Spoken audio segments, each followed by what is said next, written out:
Shalom saudaraku, sebelum kita mendengarkan pemberitaan firman Tuhan, mari kita berdoa terlebih dahulu. Segala puji, hormat, dan syukur kami naikkan kepada Dikau Allah yang bertahta di atas segala kemuliaan di surga. Allah yang kami sapa dan kami sembah di dalam dan melalui Tuhan kami Yesus Kristus. Kami bersyukur Tuhan karena pada kesempatan ini kami boleh lagi mendengarkan firman Tuhan. Dan kami percaya bahwa Tuhan Yesus Kristus akan memampukan kami untuk kami dapat memahami rahasia-rahasia kebenaran firman-Mu. Ya Tuhan Yesus Kristus, berbicaralah kepada kami pada saat ini, karena kami telah siap untuk mendengarkannya. Di dalam nama Tuhan kami Yesus Kristus kami berdoa. Amin. Saudaraku, firman Tuhan kali ini berbicara tentang perjamuan kudus, yaitu tentang makna perjamuan kudus dan bagaimana kita harus dan perlu untuk mempersiapkan diri sebelum mengikuti sakramen perjamuan kudus. Dan firman Tuhan yang terambil dari 1 Korintus 11 ayat 23-29 akan saya bacakan untuk Anda. Demikianlah firman Tuhan. Sebab apa yang telah kuteruskan kepadamu, telah aku terima dari Tuhan, yaitu bahwa Tuhan Yesus pada malam waktu ia diserahkan mengambil roti, dan sesudah itu ia mengucap syukur atasnya. Ia memecah-mecahkannya dan berkata, "Inilah tubuhku yang diserahkan bagi kamu. Perbuatlah ini menjadi peringatan akan aku." Demikian juga ia mengambil cawan sesudah makan, lalu berkata, "Cawan ini adalah perjanjian baru yang dimateraikan oleh darahku. Perbuatlah ini setiap kali kamu meminumnya menjadi peringatan akan aku." Ayat 26, "Sebab setiap kali kamu makan roti ini dan minum cawan ini, kamu memberitakan kematian Tuhan sampai ia datang.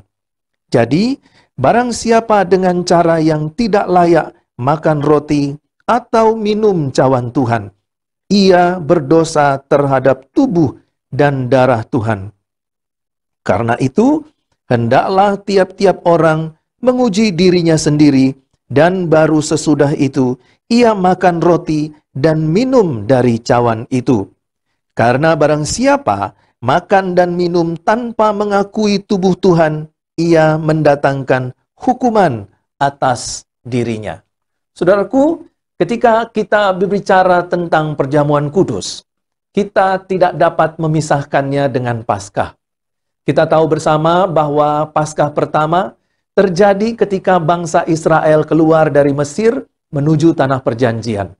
Saat itu, setiap keluarga harus menyembelih anak domba yang tak bercacat dan bercela, mengoleskan darahnya ke tiang pintu rumah agar mereka terhindar dari tulah kematian anak sulung, dan mereka juga memakan roti tak beragi sebelum mereka keluar dari Mesir. Jadi, saudaraku, makna Paskah yang pertama adalah bahwa Allah telah menyelamatkan bangsa Israel dari perbudakan di Mesir. Dan pada Paskah yang kedua adalah tipologi dari Paskah yang pertama yang terjadi saat Tuhan Yesus Kristus merayakan Paskah bersama dengan murid-muridnya sebelum ia ditangkap dan kemudian disalibkan. Disinilah Tuhan Yesus digambarkan sebagai anak domba Allah yang tak bercacat dan tak bercela. Pada Paskah yang pertama telah dikorbankan anak domba yang menghindarkan keluarga-keluarga bangsa Israel terhindar dari kematian anak sulung dan menghantarkan bangsa Israel keluar dari perbudakan bangsa Mesir. Di sini Tuhan Yesus sebagai tipologi anak domba Paskah Perjanjian Lama. Yesus disalib tepat pada waktu domba-domba korban Paskah Yahudi disembelih. Darahnya tercurah dan disalibkan. Paskah yang kedua ini menunjukkan perbuatan Allah melalui karya keselamatan Tuhan Yesus Kristus untuk membebaskan manusia dari perbudakan dosa dan maut dan memperoleh hidup yang kekal. Saudaraku, pada saat itulah, yaitu di hari Paskah, sebelum ia dikhianati dan ditangkap, Tuhan Yesus bersama dengan para muridnya mengadakan perjamuan malam terakhir. Disitulah Tuhan Yesus untuk pertama kalinya melayankan perjamuan kudus. Salah satu peristiwa penting dalam perjamuan malam terakhir itu adalah perintah Yesus kepada semua murid-muridnya untuk senantiasa memperingati apa yang akan ia lakukan bagi umat manusia, yaitu mencurahkan darahnya di atas salib untuk melunasi hutang hukum dosa kita dengan cara melakukan perjamuan kudus. Melihat pentingnya perjamuan kudus yang merupakan perintah dari Tuhan Yesus sendiri untuk dilaksanakan, maka gereja kemudian menetapkan perjamuan kudus ini sebagai sakramen. Apa itu sakramen? Sakramen berasal dari bahasa Latin sacramentum, artinya membuat suci atau penggunaan suci. Gereja mula-mula yang diwakili oleh Bapak Gereja Augustinus memberikan makna tentang sakramen, yaitu yang berarti tanda-tanda yang kelihatan dari yang tidak kelihatan dari suatu hal yang suci, atau wujud yang kelihatan dari rahmat yang tidak kelihatan, yang ditentukan oleh Tuhan Allah supaya iman kita dikuatkan dan untuk menguatkan persekutuan sesama anak-anak Allah, serta menjadi cara untuk mempersatukan setiap orang yang percaya dengan Kristus dan mempertahankan persatuan itu. Singkatnya, saudaraku, perjamuan kudus dirancang untuk melambangkan dan mengkomunikasikan kebenaran. Kebenaran itu antara lain bahwa perjamuan kudus adalah sebuah peringatan untuk mengingatkan kita tentang kebenaran sentral dalam kekristenan, yaitu penebusan Kristus. Perjamuan kudus juga berbicara tentang persekutuan tubuh Kristus, suatu ucapan syukur untuk keselamatan, dan suatu saksi untuk kematian Kristus dan pesta pengharapan di dalam Tuhan Yesus Kristus. Saudaraku, itulah sebabnya perjamuan kudus menjadi sangat penting sekali dan menjadi ketetapan semua gereja untuk dilaksanakan. Dan dalam perjalanan sejarahnya, mula-mula perjamuan kudus dilaksanakan setiap hari. Tetapi kemudian gereja melihat bahwa lama-kelamaan jemaat tidak menganggapnya sebagai suatu yang istimewa. Bahkan sudah menjadi kebiasaan yang cenderung kehilangan arti dan makna teologinya. Oleh sebab itu, gereja kemudian mengurangi intensitasnya agar tetap terpelihara keagungan dan tingginya makna teologi di dalam perjamuan kudus itu. Di samping itu, ada hal lain yang penting yang diungkapkan oleh Paulus berkenaan dengan pelaksanaan perjamuan kudus ini, yang ditulisnya di dalam 1 Korintus 11 ayat 27 sampai 29, dan gereja menyebutkannya dengan istilah sensura morum. Saudaraku, sensura morum berasal dari hasil persidangan gereja di Dordrecht yang dibuat pada tahun 1578 dan persidangan sinode di Middelburg pada tahun 1581.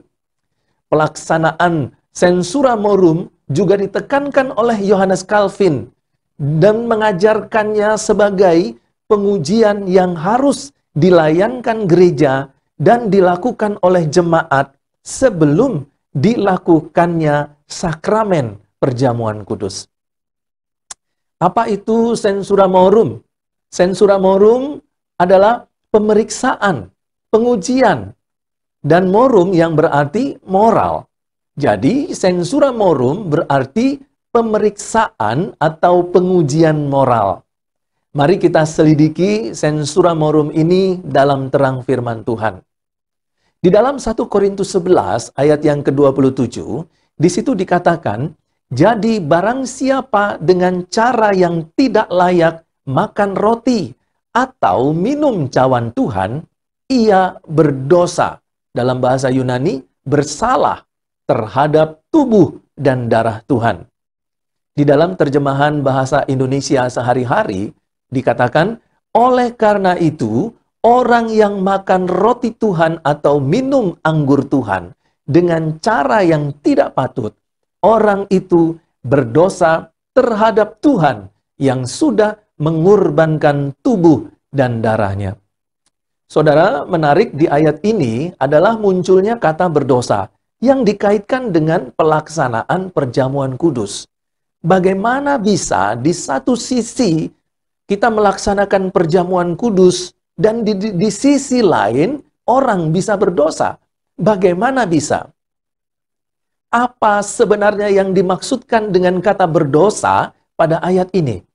Saudaraku, dalam bahasa asli Alkitab, yaitu bahasa Yunani, kata berdosa yang digunakan di dalam Alkitab terjemahan baru adalah tafsiran.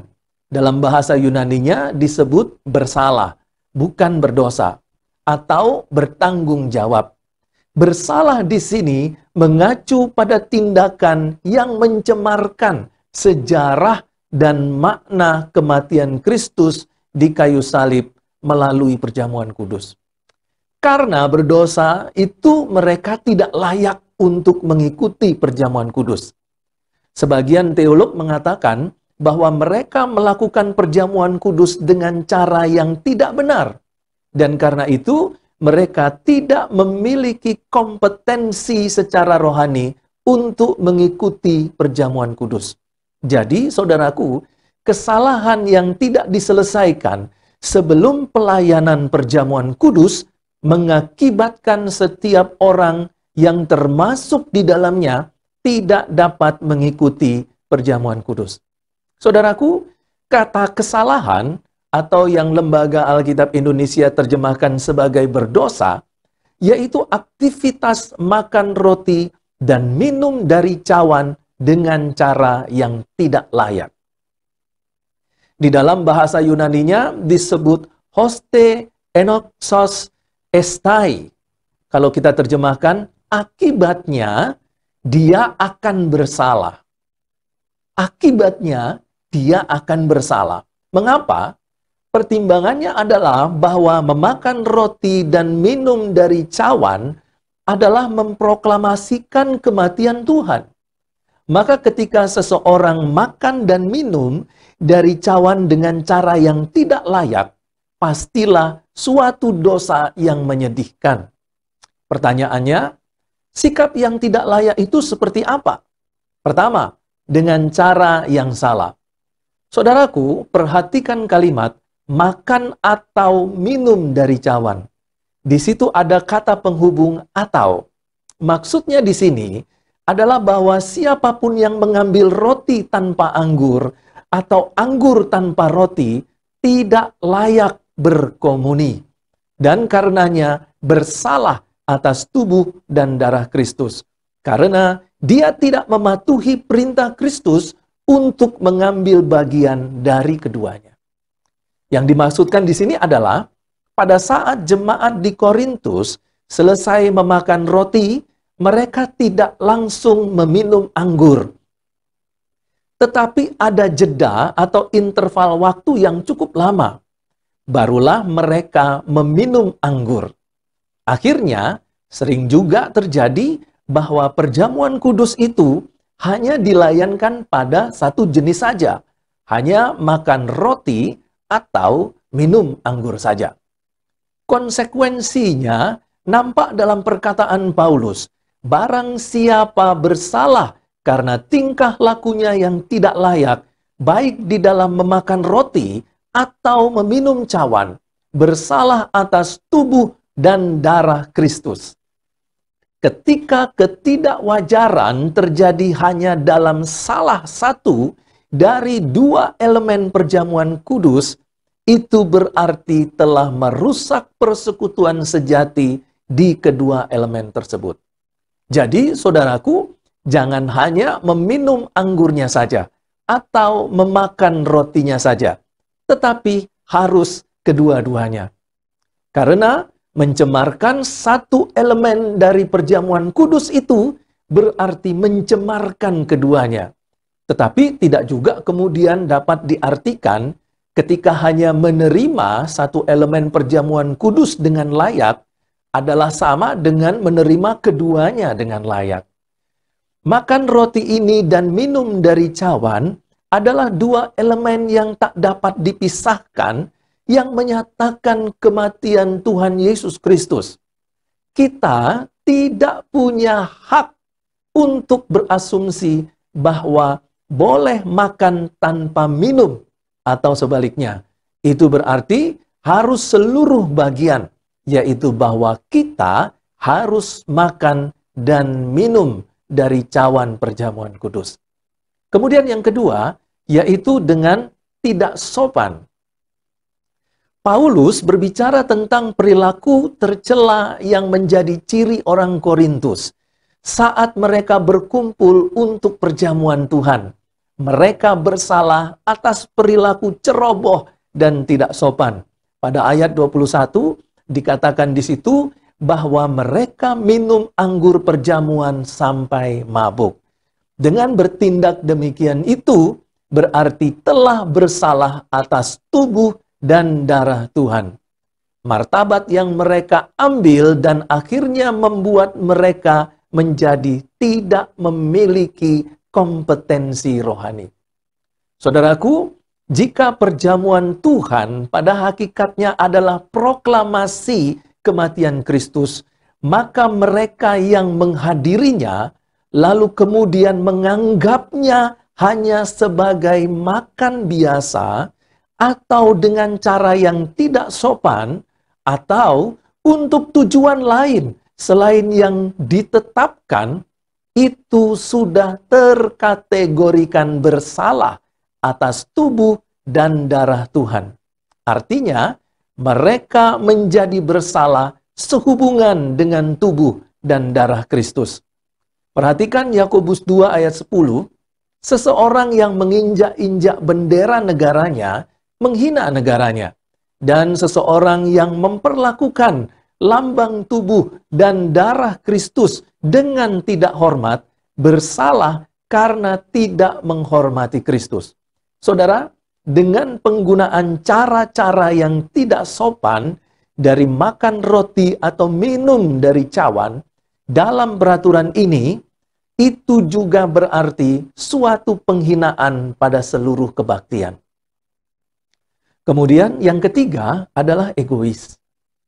Cara orang Korintus makan dengan tidak layak adalah bahwa mereka memperlakukan meja Tuhan seolah-olah itu adalah milik mereka. Perhatikan ayat 21, di situ disebutkan memakan dahulu makanannya sendiri. Tidak membedakan antara perjamuan Tuhan dan makanan biasa. Berkumpul untuk memuaskan rasa lapar mereka dan bukan untuk makan tubuh dan darah Kristus. Mungkin ini yang dijadikan alasan oleh gereja ketika dilayankan perjamuan kudus, pendeta memberi aba-aba dan kemudian jemaat mengambil lalu makan dan minum secara serentak. Tidak ada yang makan terlebih dahulu atau yang terakhir tertinggal. Dan tidak ada jemaat yang makan terlebih dahulu secara berlebihan dan jemaat yang lain tidak kebagian. Saudaraku, ada beberapa anak Tuhan yang mencoba memanfaatkan perjamuan kudus untuk kepentingan pribadi mereka. Ada yang mengatakan, ya lumayan, bisa menikmati anggur gratis. Sudah lama tidak minum anggur. Itulah contoh datang ke meja perjamuan kudus, lalu makan atau minum dengan cara yang tidak layak, dengan semangat yang ceroboh, tanpa niat atau keinginan untuk memperingati kematian Kristus sebagai korban untuk dosa-dosa kita. Dan tanpa niat untuk mematuhi komitmen yang kita lakukan di dalam pelayanan dan mengikuti perjamuan kudus itu. Kemudian yang keempat adalah tidak adanya kasih persaudaraan ketika berpartisipasi di dalam perjamuan kudus. Saudaraku, orang Timur menganggap makan bersama sebagai tanda ikatan di antara mereka yang hadir. Dan perjamuan kudus menunjukkan ikatan di antara berbagai orang yang hadir dalam satu persekutuan tubuh Kristus. Hal itu dapat kita bandingkan dengan 1 Korintus 10 ayat 16 dan 17, yaitu di antara setiap anggota jemaat dan Tuhan. Ini harus ditanggapi dengan serius. Peserta perjamuan kudus harus menyadari kehadiran Kristus di mejanya dan tidak merendahkan orang lain yang hadir, karena mereka juga adalah tubuhnya. Kita bisa bandingkan di ayat yang ke-29. Jemaat di Korintus masih membedakan antara yang miskin dengan yang kaya. Yang kaya makan terlebih dahulu dan yang miskin tidak kebagian. Mereka juga menolak berkomunikasi dengan saudara-saudara mereka yang lebih miskin. Saudara, kemudian yang kelima adalah tidak memiliki iman. Saudaraku, perjamuan kudus adalah untuk orang-orang berdosa yang bertobat, yang telah menaruh iman mereka kepada Kristus. Roti dalam perjamuan kudus adalah tubuh Kristus, dan anggur dari cawan itu adalah darah Kristus. Kebenaran ini harus diterima dengan iman. Tanpa mengimani roti dan anggur perjamuan kudus, kita sebenarnya telah melaksanakan perjamuan kudus dengan cara yang tidak layak. Tetapi bagaimana jika ada jemaat yang was-was tentang kesiapannya untuk datang ke perjamuan kudus dan ragu-ragu atas roti dan anggur perjamuan kudus itu?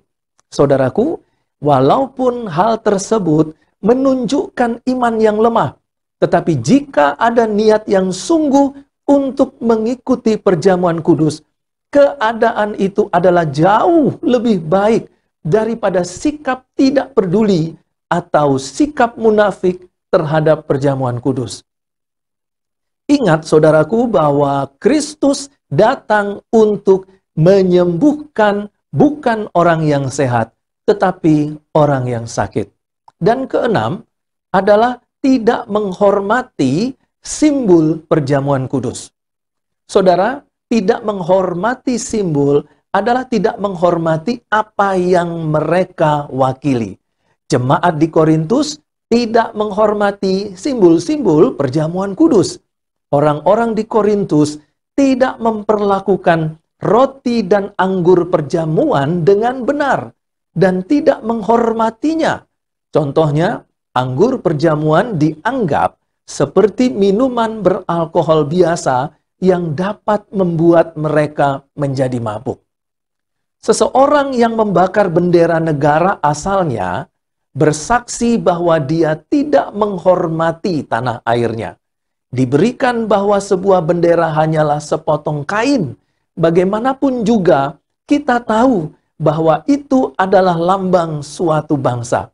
Tidak menghormati sebuah bendera dipahami sebagai penghinaan terhadap negara yang diwakilinya.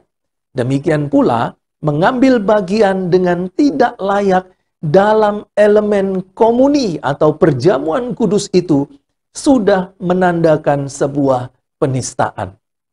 Orang yang mencemarkan roti dan cawan Tuhan menyinggung Tuhan sendiri. Secara sengaja mereka telah memilih untuk tidak memberitakan kematian Kristus, tetapi untuk menempatkan diri mereka melawan Tuhan. Orang-orang ini bersalah atas tubuh dan darah Tuhan, karena mereka mempermalukan anak Allah dan memperlakukan dia, yaitu Tuhan Yesus, dengan hina. Dan yang ketujuh, saudaraku, yaitu dosa. Orang Kristen harus memastikan bahwa tidak ada dosa yang belum diakui di dalam dirinya sebelum dia datang ke perjamuan kudus. Orang berpendapat bahwa mereka tidak layak untuk makan dan minuman suci tersebut yang mengambil bagian datang tanpa pertobatan dari dosa, dan dengan demikian mereka melakukan perjamuan kudus tanpa pemeriksaan diri. Saudaraku, yang harus kita perhatikan adalah bahwa Rasul Paulus memaksudkan bahwa ada praktek perjamuan kudus yang terjadi sebelumnya. Praktek perjamuan kudus yang salah, yang telah terjadi di masa lalu. Itu berarti bahwa bukan saja harus ada persiapan jemaat untuk melakukan perjamuan kudus, tetapi setelah perjamuan kudus harus ada evaluasi dan menggumulinya secara teologi agar cepat mengetahui apakah ada yang dilakukan selama ini di dalam perjamuan kudus yang sudah dilewati terkategori tidak layak. Saudara, kemudian muncul sebuah pertanyaan. Bagaimana jika ada seorang yang meragukan dirinya? Apakah dia sudah ada di dalam Kristus? Apakah ia sudah bertobat? Boleh datang ke perjamuan Tuhan. Jika seseorang yang meragukan keberadaannya di dalam Kristus, dia merasa bahwa dia masih berdosa, atau ragu apakah persiapan dirinya sudah tepat untuk sakramen perjamuan Tuhan, tetapi ia memiliki motivasi yang benar di dalam Kristus, meskipun dia belum diyakinkan akan keberadaan rohaninya, Tuhan masih berkenan terhadap dirinya. Paulus tidak menuntut kesempurnaan di dalam kehidupan rohani jemaat. Sebelum orang percaya itu diizinkan untuk datang ke perjamuan kudus, Paulus lebih menganjurkan gaya hidup yang diatur oleh Injil Kristus dan mengaitkan pujian tertinggi kepada Tuhan. Saudaraku, sekarang kita masuk di ayat yang ke-28 di dalam 1 Korintus pasal yang ke-11 ini. Di ayat itu dikatakan, karena itu hendaklah tiap-tiap orang menguji dirinya sendiri, dan baru sesudah itu ia makan roti dan minum dari cawan itu. Saudara, pada ayat yang ke-28 di situ dikatakan, hendaklah tiap-tiap orang menguji dirinya sendiri. Menguji diri sendiri di sini lebih cenderung mengarah kepada menguji hati sebelum makan roti dan minum dari cawan. Dia harus membuktikan bahwa dia dalam keadaan pikiran yang benar untuk memperingati dan mewartakan kematian Tuhan. Penekanannya ada pada bahasa Yunaninya dokimazeto, membuktikan, bukan menguji. Jadi, diasumsikan bahwa hasil pengujian, baik secara langsung maupun tidak langsung, tetap akan menghasilkan dengan hasil yang memuaskan. Itu berarti kesimpulannya bahwa setiap orang setelah menguji dirinya, pasti diizinkan Tuhan untuk mengikuti perjamuan Tuhan. Kata kerja yang digunakan dalam bentuk present imperatif, artinya adalah perintah yang harus dilakukan sekarang dan berlaku terus-menerus. Itulah kata kerja yang diberikan kepada menguji dirinya sendiri. Jadi ini adalah satu perintah yang terus-menerus harus berlaku. Hal itu menunjukkan bahwa siapapun yang mengambil bagian dalam perjamuan Tuhan harus memeriksa dirinya sendiri secara teratur. Dan ini berlaku bukan saja untuk jemaat di Korintus, tetapi juga untuk semua orang percaya. Itulah sebabnya Paulus menggunakan kata anthropos, manusia secara umum. Jadi setiap jemaat Tuhan harus merasa yakin pada dirinya sendiri, apakah ia sudah dalam keadaan siap untuk menerima sakramen perjamuan kudus, atau dia perlu mengambil cara lain yang diperlukan untuk menerima sakramen itu. Dalam ayat ini tidak dikatakan bahwa adalah suatu hal yang baik menggunakan bantuan seorang pendeta untuk memeriksa diri. Tetapi kata Yunani dokimazetso eautun menunjukkan bahwa individu Kristen dapat melakukannya untuk dirinya sendiri, dan tindakan ini adalah hal yang biasa dan dapat dilakukan oleh semua jemaat Tuhan. Dan bagi mereka yang tidak terampil di dalam menguji diri sendiri, mungkin akan mencari bantuan, itu juga boleh. Dan juga membutuhkan pengakuan, baik publik maupun pribadi. Yang penting dia sejahtera, itu diperbolehkan. Jadi adalah bantuan yang disediakan gereja juga bisa diberikan kepada mereka yang membutuhkan pengujian diri sebelum masuk di dalam perjamuan kudus. Betapapun tidak layaknya kita jika kita memeriksa diri kita sendiri untuk menemukan bahwa kita dengan menyesal percaya kepada Injil Kristus, kita dapat melaksanakan perjamuan kudus dengan layak. Jemaat Korintus harus tahu bahwa mereka tidak dapat mengambil bagian dalam perjamuan kudus dengan hati yang dipenuhi dengan penghinaan dan kesembronoan. Pertama, yang harus mereka lakukan adalah memeriksa diri. Barulah mereka bisa mendekati meja Tuhan dengan kasih yang tulus, baik kepada Tuhan dan juga kepada sesamanya. Meja perjamuan itu benar-benar melambangkan kekudusan Tuhan dan kehadiran sakralnya. Kekudusan ini umat Tuhan Allah bisa masuk ketika mereka telah mencari dan memperoleh pengampunan dosa. Dengan kata lain, sebelum jemaat masuk dalam sakramen perjamuan kudus, hendaklah memastikan apakah dia memiliki pandangan dan pikiran yang benar tentang perjamuan kudus. Yakni, apakah dia ingin memperingati kematian Tuhan dengan rasa syukur untuk mengambil bagian dalam manfaat kematian itu sebagai korban untuk dosa-dosanya, dan secara terbuka menerima perjanjian kasih karunia dengan semua janji serta kewajiban-kewajibannya, serta menandakan persekutuannya dengan saudara sebagai satu anggota tubuh Kristus. Inilah yang menjadi bahan untuk memeriksa diri. Saudara, kemudian di dalam ayat yang ke-29, di situ dikatakan, karena barang siapa makan dan minum tanpa mengakui tubuh Tuhan, ia mendatangkan hukuman atas dirinya. Saudara-saudara, orang yang makan roti dan minum anggur perjamuan kudus, tetapi yang menganggapnya seperti makanan biasa, orang-orang itu sedang tidak terus-menerus memakan dan meminum suatu penghakiman untuk dirinya sendiri. Jadi orang-orang itu sedang terus-menerus memakan dan meminum suatu penghakiman untuk dirinya sendiri. Mengapa bisa demikian?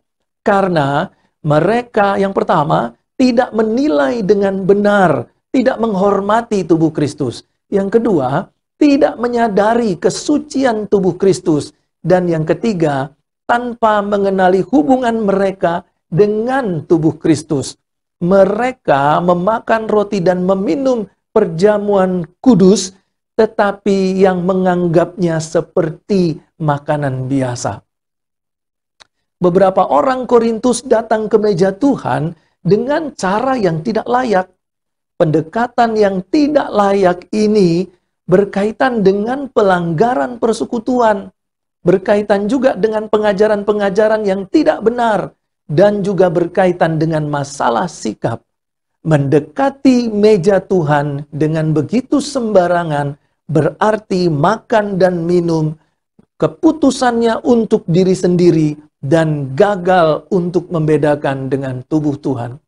Saudaraku, dalam konstruksi bahasa Yunaninya dikatakan terus-menerus memakan dan meminum suatu penghakiman. Penghakiman seperti apa?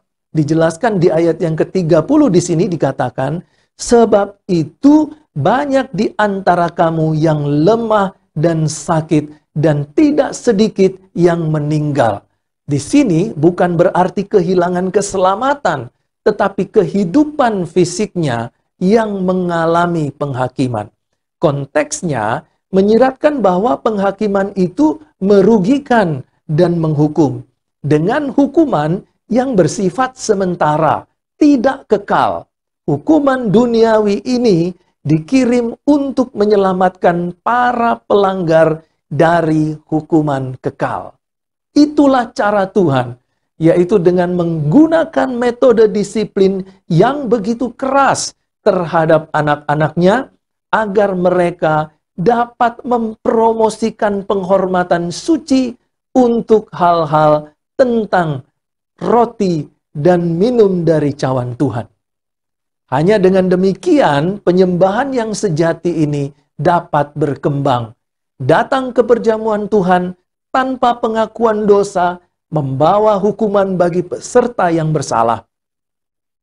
Hanya dengan mengakui kesatuan tubuh Kristus dan menilainya dengan benar dan bertindak sesuai dengan itu, barulah mereka dapat menghindari diri mereka dari penghakiman yang dimaksudkan ayat yang ke-29 tadi. Tapi kemudian ada yang bertanya, tapi Pak Pendeta, di zaman sekarang ini banyak anak-anak Tuhan yang salah dalam melaksanakan perjamuan kudus, tetapi toh tidak mengalami penghakiman seperti yang Paulus tekankan pada jemaat di Korintus. Ada 3 kemungkinan, saudaraku. Pertama, kita yang bertanya yang salah dalam menilai. Ternyata tidak ada masalah, tetapi kita menganggapnya ada, lalu menunggu kapan orang itu dihakimi. Kedua, kita juga tidak tahu bahwa ternyata orang yang dimaksud telah atau akan mengalami sakit.